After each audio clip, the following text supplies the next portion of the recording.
سورہ النحل، سورہ کا نمبر 16، پارہ نمبر 14 اور آیت کا نمبر ہے 35۔ بسم اللہ الرحمن الرحیم۔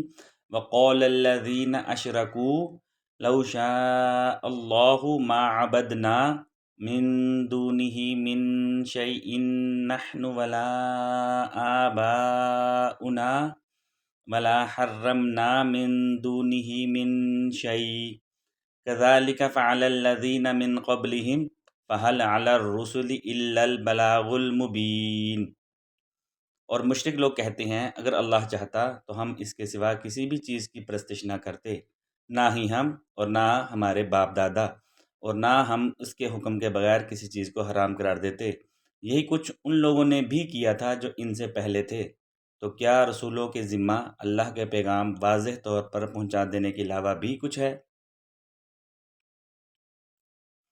The polytheists argued, had Allah willed, neither we nor our forefathers would have worshipped anything other than Him, nor prohibited anything without His command.